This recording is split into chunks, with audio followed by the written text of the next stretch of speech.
Smart city महापालिका सुसज्ज इमारत, डिजिटल क्लासरूम, ड्रेनेज योजना, हॉस्पिटल सिटी, भयमुक्त व नशामुक्त शहर, जलशुद्धीकरण, पूरनियंत्रण, पार्किंग व ट्रॅफिक नियोजन, महिला सुरक्षा हे फक्त शब्दच नाही तर कृती आहे व शहराच्या विकासाची प्रतिकृती आहे, असा विश्वास माजी मंत्री आमदार जयंतराव पाटील, आमदार विश्वजित कदम, खासदार विशाल पाटील यांनी काँग्रेस व राष्ट्रवादी काँग्रेस पार्टी शरदचंद्र पवार पक्षाच्या जाहीरनामा प्रसिद्धीच्या वेळी व्यक्त केला आहे। यावेळी बोलताना आमदार जयंतराव पाटील म्हणाले, सांगली, मिरज, कुपवाड शहरांना भाजपच्या 8 वर्षाच्या काळात विकासाच्या बाबतीत काही पावले मागे ढकलण्याचं काम झालंय।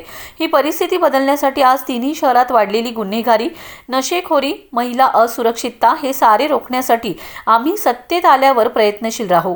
पूरपट्ट्यातील नागरिकांना पुराच्या विळख्यातून सोडवण्यासाठी आम्ही प्रयत्न करू।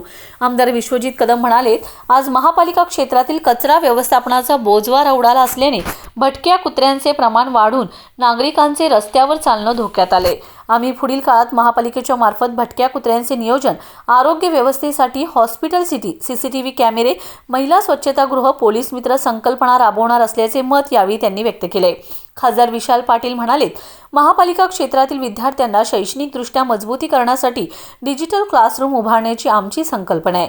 मार्केट यार्ड उभारणी, शहरातील अंतर्गत रस्ते, मुबलक व स्वच्छ पाणी पुरवठा योजना, चिल्ड्रन्स पार्क, उद्याने आदी गोष्टी आम्ही सांगली, मिरज, कुपवाड शहरातील जनतेसाठी उभारू। यावेळी जितेश कदम, संजय बजाज, शेखर माने, राजेश नाईक, राहुल पवार, अजित सूर्यवंशी उपस्थित होते।